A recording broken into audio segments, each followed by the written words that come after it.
Dinheiro, Minhas Regras. Com Carol Sandler. Oi, Carol, bem-vinda de volta por aqui. Opa, que a voz falhou. Tudo bem com você? Oi, Zé, tudo sim com você? Oi, Danilo, tudo bom? Oi, Carol, tudo bom? Carol, vamos falar. Peraí, deixa a minha voz. Desculpa você ouvinte, deu uma falhadinha aqui. Acho que eu falei pouco essa semana, foi isso. Carol, vamos aproveitar essa data simbólica do Dia da Consciência Negra para a gente discutir um pouquinho sobre como que andam os dados relativos a essa participação negra no mercado de trabalho. Sei que você está com tudo aí na ponta da língua para contar para a gente. Olha, eu tô cinza e os dados são completamente desanimadores, tá? De acordo com um levantamento do Instituto Locomotiva, a desigualdade social entre brancos e negros tem valor, tá? É de mais de 800 bilhões de reais. Apesar de os negros movimentarem mais de 1 trilhão e 600 bilhões por ano na economia, as pessoas negras têm a pior remuneração entre os brasileiros, tá? E a menor renda é especificamente entre as trabalhadoras negras com ensino superior, tá?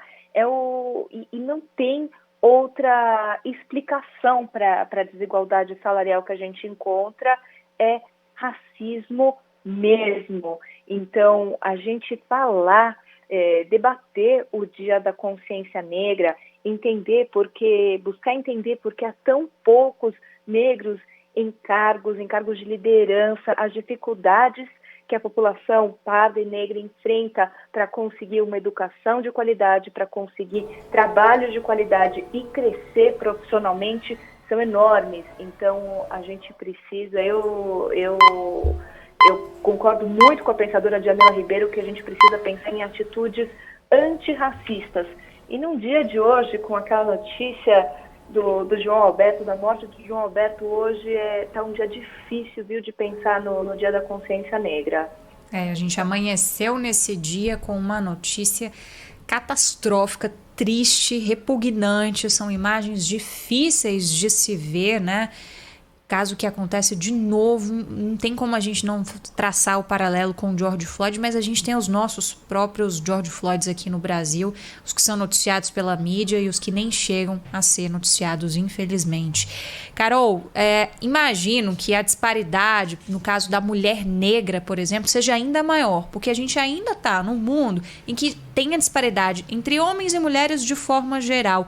Tem algum dado que você possa trazer para a gente, alguma reflexão sobre isso, sobre a mulher negra no mercado de trabalho?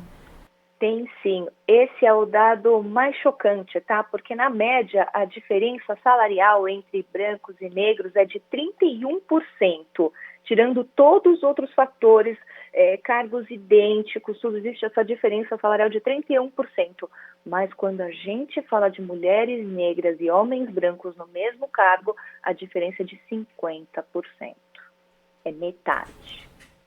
50%, é muita coisa. Você falou aí das nossas atitudes antirracistas. Queria ouvir suas dicas, então, como que poderemos, no campo do empreendedorismo, desenvolver esse tipo de atitude antirracista? Como que cada um que está ouvindo a gente pode fazer sua parte para que a gente tenha um pouquinho mais de equidade aí nas relações de trabalho em relação entre brancos e negros? Olha, as empresas precisam ter políticas para entrevistar, para ter no mínimo um número mínimo de candidatos negros para toda a vaga.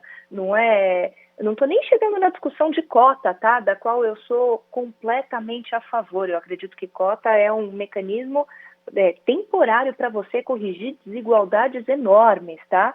Mas você ter um mínimo de negros quando você vai entrevistar para qualquer cargo, você ter visibilidade, sabe? Como é que a gente vive num país onde a maioria da população é negra e as pessoas não encontram negros? Muitas vezes no seu dia a dia, vivemos muitas vezes em espaços de brancos, então começar a sentir esse incômodo, começar a ler sobre o assunto. Eu sugiro a todo mundo nesse dia ler nesse fim de semana uma leitura rápida e muito, muito importante, o livro da Djamila Ribeiro sobre a luta antirracista. É uma desconstrução fundamental na nossa sociedade e eu acredito que a gente precisa se movimentar mais. Não é possível a gente ver os Estados Unidos com todo o movimento do Black Lives Matter, vidas negras importam, e a gente se comover aqui no Brasil com a história do George Floyd, mas hoje, no dia de hoje, 20 de novembro, pouca gente saber do nome do João Alberto e não pegar muito pesado em cada brasileiro e brasileira nesse dia. Carol, a gente tem aqui, né, o laudo inicial da perícia aponta asfixia, né, como a causa da morte do João Alberto Ferreira Silveira Freitas, não é? Foi espancado no supermercado em Porto Alegre. Esse supermercado é o Carrefour, e você está acompanhando também, não é, como o Carrefour tem se comportado aí ao longo do dia na Bolsa. Quais dados, quais as últimas informações que você pode compartilhar aqui com os nossos ouvintes? Olha, isso é o mais impressionante, tá? Porque essa notícia que você imaginaria que poderia provocar vendas das ações do Carrefour, com os investidores preocupados com o futuro das vendas na loja depois dessa história, e existe um fato que não foi a primeira vez que houve a morte de um homem negro em uma loja do Carrefour. Eu estava vendo esse levantamento, isso aconteceu já algumas vezes nos outros anos, tá? Então, você imaginaria que existiria uma preocupação dos investidores. Puxa, será que o Carrefour vai continuar vendendo tanto depois de uma ação tenebrosa? Falta a palavra hoje, mas não. As ações do Carrefour fecharam em alta de 0,5% no dia de hoje, para a gente ver o tamanho da desconexão que existe quando o assunto é racismo e mercado financeiro e economia como um todo. Pois é, o que explica isso, né? A gente sabe que a economia tem um quê também comportamental, né? Que acompanha uma ciência que passeia entre exatas e humanas. Achei muito interessante, o Vitor Lupato fez essa menção aqui pra gente sobre a alta das ações do Carrefour e o que se imaginava de início seria justamente isso que você falou, né, Carol? Uma baixa das ações, a galera, enfim, preocupada com isso, tentando vender, e não foi nada disso que aconteceu. Então, nesse ponto, é como se a economia não se solidarizasse ao que aconteceu lá em Porto Alegre, né? Porque nas redes sociais, antes da Carol, perdão, viu, Carol, mas nas redes sociais claro, a gente vê justamente o oposto, né, Bel? A gente vê os comentários, a gente vê as pessoas colocando, usando hashtags, pressionando responsabilizando a franquia. Hoje aqui em São Paulo teve manifestação ali, começou no Vão Livre do MASP, seguiu até uma unidade do Carrefour. Não foi a unidade onde aconteceu esse crime, mas então as pessoas estão pressionando, e com razão, justamente, o supermercado. Mas na Bolsa não foi o que aconteceu, né, Carol? Não foi, porque existe uma questão que é o seguinte: uma coisa é você se posicionar nas redes, a outra é você, por exemplo, mudar o lugar onde você faz as suas compras e deixar de fazer as suas compras num lugar tal e preferir trocar de supermercado por conta de um evento como esse. Já aconteceu outras vezes outros espancamentos e mortes de homens negros em lojas do Carrefour, e isso não afetou as ações das outras vezes. E é muito impressionante a gente ver que não é nem apelar para o bom coração do investidor, é parar para pensar que talvez algum investidor ficaria preocupado que um evento como esse se refletisse negativamente no número de vendas, no faturamento do Carrefour, mas não existe nenhuma preocupação dos investidores, tanto que a ação subiu. Então, o mercado financeiro realmente ele não tem coração, mas mesmo quando para pensar no bolso ali de cada investidor, não houve essa preocupação no dia de hoje, o que mostra o conforto ali da economia de que um evento como esse não afeta nem o supermercado onde o crime aconteceu. Então, é um reflexo muito grave do medo que eu tenho de que um evento como esse não tenha um impacto significativo no Brasil, como, por exemplo, a morte de George Floyd virou um estopim para esse movimento, para a luta antirracista. Isso, pelo comportamento do mercado financeiro, a gente vê que a gente ainda está longe disso acontecer, infelizmente. Bom, tem mais dados aqui para a gente trabalhar com você, Carol, aproveitando sua presença aqui, a gente continua na economia e tá todo mundo já de olho, principalmente quem é comerciante, nas vendas de Natal, né? Tem uma perspectiva otimista que a gente escolheu aqui, a gente queria sua avaliação depois, Carol, de que as vendas devem superar as vendas lá do ano passado, foi um dado passado pela Confederação Nacional do Comércio, de que a movimentação financeira do varejo seja 2% maior, chegando a 37 bilhões de reais. O 13º é um dos fatores que devem, inclusive, ajudar na compra dos presentes. Estão sendo otimistas demais, Carol, na sua avaliação, ou isso já aponta uma recuperação que a gente já está vivendo? Olha, é difícil dizer, viu? Porque eu estou acompanhando aqui as projeções da Confederação Nacional do Comércio e eles também têm uma projeção positiva para Black Friday, que acontece na semana que vem.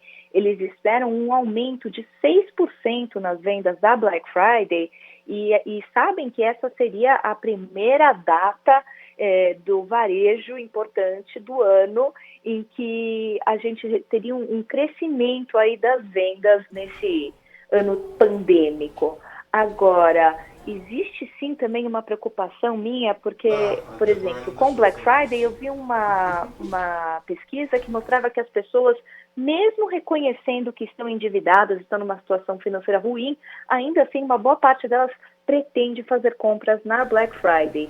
E o 13º, com certeza, é uma injeção de capital na vida financeira de milhões de famílias de brasileiros. Mas a gente não pode esquecer que tem sim também que olhar para como é que estão as dívidas e lembrar que, além do Natal, os presentes de Natal, as festas desse ano, existem também as contas que sempre chegam em janeiro. Então existe um comportamento sazonal que é muito interessante. Quando cai o 13º, as pesquisas ali mostram que a maior parte da população pretende usar aquele dinheiro para quitar as dívidas. Mas quando vem os dados de inadimplência de janeiro, a inadimplência sempre sobe, porque as pessoas não conseguiram se organizar e acabaram se enrolando ainda mais financeiramente nos meses de dezembro e janeiro, com todos os gastos que vêm. Então, eu acredito sim que, quem sabe, a gente consiga ver uma recuperação do varejo. Não sei se um crescimento, acredito que se houver um crescimento vai ser moderado, porque as famílias ainda estão vivendo situações de dificuldade, mas é muito difícil falar para uma família, para uma pessoa que está endividada, não caprichar no presente de Natal dos filhos, por exemplo. Então, é o brasileiro dividido, por um lado com o coração e com o outro com o bolso.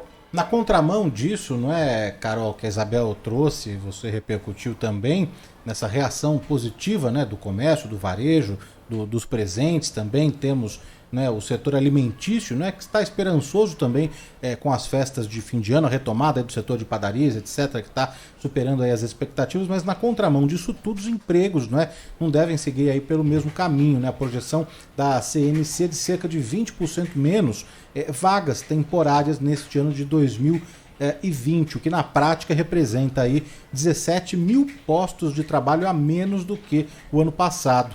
Então, também tem esse balanço, esse ponto considerável a fazer, não é, Carol? Com certeza, com certeza. E tem pesquisas também que mostram que muitas empresas e indústrias vão ter dificuldade financeira para conseguir fazer o pagamento do 13º. E é importante a gente considerar que mesmo as empresas que tenham feito o afastamento dos seus colaboradores dentro dos programas de apoio por conta da pandemia, terão que pagar o 13º de forma integral, tá? Hoje eu fui dar mandada aqui na rua e de repente eu vi as pessoas conversando aqui numa banca perto de casa, perguntando, não, mas que dia que é mesmo que cai o 13º?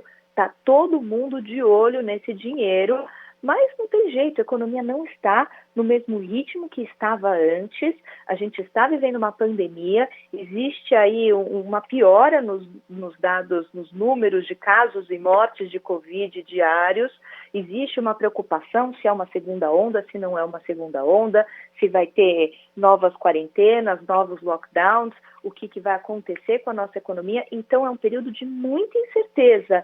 Então, o que eu diria aqui para cada ouvinte que está acompanhando a economia ainda vai continuar sofrendo durante algum tempo, até a gente ver a pandemia passar.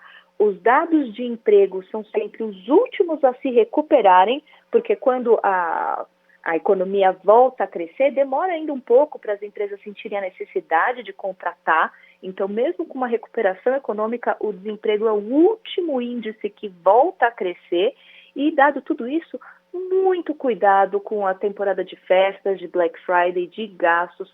Faça um planejamento financeiro, tome cuidado para ver exatamente quanto pode gastar em cada ocasião, para não ficar numa situação difícil no ano que vem, especialmente se a gente ainda não tem nenhuma perspectiva de que haverá uma continuidade no programa de auxílio emergencial. Carol, para a gente encerrar esse nosso bate-papo, que a gente foi passeando aqui por vários assuntos, fechamento do mercado. Carol, dólar 1,35, Bovespa, queda de 0,59? Exatamente, fechamos numa leve queda aí de 106 mil pontos, aos 106 mil pontos. O dólar subiu hoje 1,35%, mas ainda assim, na semana, o dólar acumulou queda de 1,6%, tá? E a Bolsa acumulou uma alta de 1,26%. Mas hoje, o que pesou aqui no humor dos investidores brasileiros e estrangeiros também foram as preocupações com a crise fiscal no Brasil. Ontem à noite, o ministro Paulo Guedes deu informações que preocuparam bastante o investidor. Maravilha, Carol. Um beijo para você, bom fim de semana. Para vocês também. Obrigada. Tchau, Carol.